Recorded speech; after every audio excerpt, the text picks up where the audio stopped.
I was the Norwegian champion of skateboarding when I was 15 and 17. So that's a long time ago. But I used to make skateboard movies. I filmed my friends, put on music, learned editing, shooting.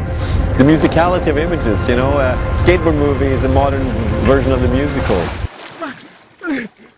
Or just like dance, you know, you film someone jumping down a staircase or falling down a staircase and you put punk music onto it and it becomes kind of an energy from the images. But it was kind of strange because in a way, after I made Reprise, a few years later, because it became a popular film with some people in Norway, they wanted to screen my old skateboard videos at a big cinema, you know, and I was really embarrassed. I said, okay, you know, go ahead, let's do this. And I was sitting there and I was looking at the images and it was really, really moving to me. A lot of my old skate friends, some of them are still my friends, some of them I've lost, some became drug addicts, and in a strange way, looking back at the old images of Oslo, in the skate days, a late evening with the sun just on the horizon. And in a strange way that inspired me as well to this new film I've done. The film asks a lot of questions about memory. This Oslo, August 31st, you know, it's a lot about memory and identity and what have we lost, who stays with us, how do we remember each other and how do we move forward together as people. So that sort of melancholy of looking at those skate films in a paradoxical way inspired this film.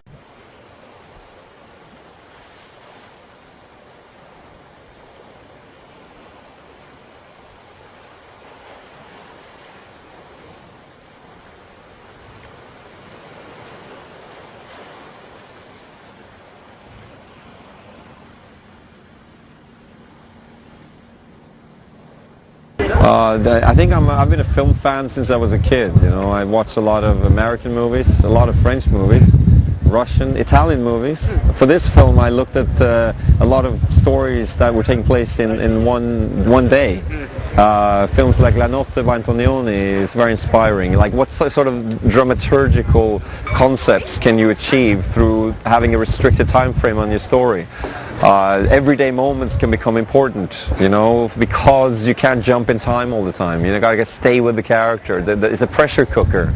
It's an exciting way of being able to show someone sitting in a cafe and make it an important moment. It's difficult, but you know that's what we're trying to achieve. In French cinema, I think, you know, Eric Rohmer is important for this one. A lot of the French movies of the 60s are sort of, you know, they're how should I say? They filmed the streets of Paris and they let the people around the characters be a part of the story in a way, so that Paris is often a character in French 60s movies without emulating, without trying to do exactly the same thing. I'm also trying to let Oslo and the inhabitants of Oslo enter into my film. Etter 12 minutter fikk han et kne i øyet, men dette traff han Philip og de andre guttene for første gang. In Reprise, they're looking forward to their future. In Oslo, August 31st, it's the kind of devastation by realizing, oi, people around me, I'm mid-30s, people around me have kids, they have careers, and the main character is quite lost and feels quite lonely and doesn't quite know how to move forward. So it's an existentialist movie, and I care about what people wear, how they talk, what kind of shoes they wear, how they deny things, how they love. I mean, I have to use what I know as a reference, the people that I know. So I think, you know, Reprise was a more polyphonic film. It had this one is more homophonic. It's more one character. It's got we're yearning for lucidity, a clarity, and within the simple there can also be something complex. We hope. In Reprise we were more inspired maybe by Alain René, or, you know, jumping around in time, and it was more playful. This one we are using conceptual scenes in this film as well. Actually, we're doing things where we are playing around with form, but maybe in a more subtle way, and we really wanted the performance and the main actor Anders Danielsen Lee to get and carry the film, to get the attention, to be sort of the main focus of it.